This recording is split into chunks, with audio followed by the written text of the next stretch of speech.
Yo, it's Kim, and with all the full frame mirrorless madness lately, I thought we'd take a little break from that.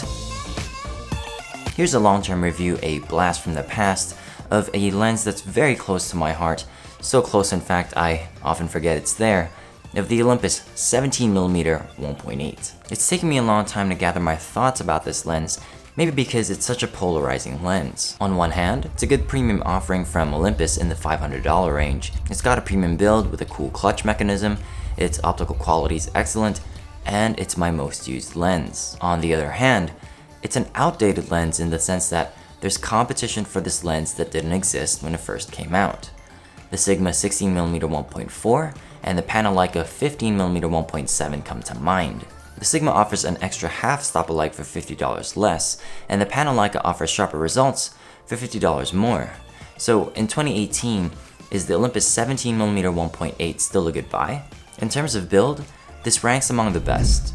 It doesn't feel as rugged as the Olympus Pro lenses, and it doesn't feel quite as premium as the 75mm 1.8, but it's really solid. And it's a personal thing, but I prefer the build of this lens over the Panasonic. For the size, this thing is heavy, heavier than the Panasonic 15mm 1.7.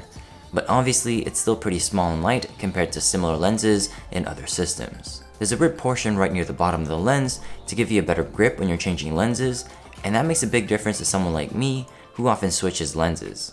Sometimes it's the little things. Further, the focus ring is smooth, and the focus clutch mechanism is the icing on the cake. And for the record, I also like the build of this lens more than the Sigma.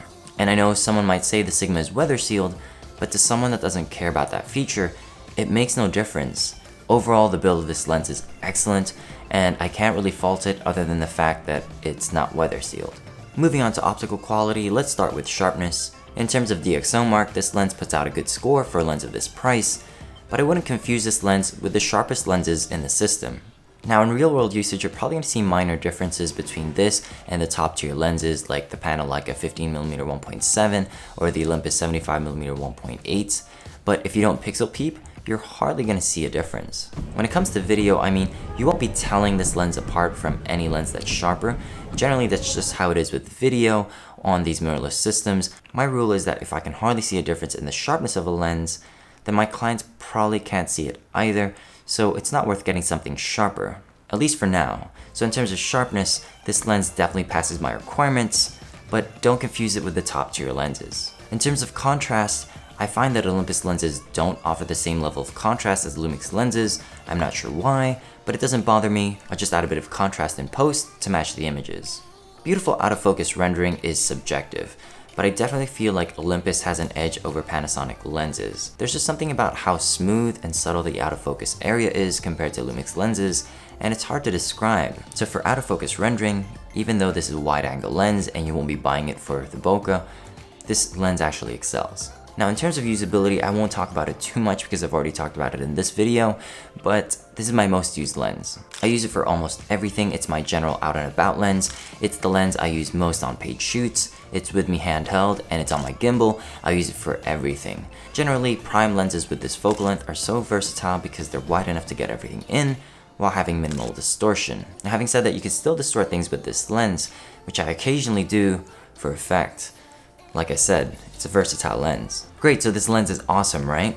Well, let's compare it to the competition. Starting off with the Sigma 16mm 1.4, this is a sharp lens and at $450 is well worth the price if you don't mind the extra weight. That's it, that's my only knock on this lens. It's bigger and heavier than the other lenses, but there's no reason not to get this lens. It'll be great in low light, it's sharp and it's affordable for the quality of the results. And that's a pretty good deal. Moving on to the Panasonic 15mm 1.7, this is a very sharp lens, but also the most expensive lens on this list at $550. It's also very small and compact, and if you guys are familiar with real Leica lenses, well then you already know this thing actually bears resemblance to actual Leica lenses. The only knock I have on this lens is a personal thing, which is that I don't like the focal length. It's not quite wide enough to be my 24mm equivalent, and it's not quite long enough to be my main focal length for video. But that's just a personal thing. So what does this all mean? Well, if you want the best optical quality, get the Panasonic for $50 extra. It'll be a bit wider, but just as compact with a premium build like the Olympus. This is the lens to get if you're a pixel peeper. Now if you want the best low light capability, get the Sigma. It's bigger, it's heavier, but you get that extra half stop of light and you save $50. And for those of you concerned about Panasonic's full-frame bodies, don't worry about these lenses, they aren't going out of style. Micro Four Thirds size advantage was always in its lenses, and there's already rumors about being able to adapt these lenses to those new full-frame bodies. So is the Olympus a good buy in 2018? Well, if you're after absolute sharpness or better low light capability at this price point, then no. Because you're only going to get the Olympus lens if you really want it. Maybe you really like that focal length. It's got optical quality to match its premium build, but it doesn't beat out its competitors in any single way. But it's not always about numbers though, and if we always made rational decisions, we wouldn't be human. Sometimes it's about how a lens makes you feel. If it makes you pick it up and create something cool, then that's priceless. In the same way, a Nissan GT-R is faster off the line than many Ferraris. People still buy Ferraris. Because the reality is that there's still much more than just the speed, than the name emblazoned on the front. Sometimes it's about how that product inspires you or makes you feel. And like a beautifully shot video, sometimes you don't know why you like it. You're just certain that you do. And that's the best way I can describe this Olympus lens. I know it's fast, but it's not the fastest. I know it's sharp, but it's also not the sharpest. I know it's well built, but so are the other lenses. But something in this lens calls out to me in a way that the other two don't. I don't know if it's in the build quality, or the way the focus ring is calibrated, or the way that it renders out of focus areas, but what I'm certain of is that I like it. And no, it's not for everyone, but for me and the emotional response it gets out of me, it's worth every penny.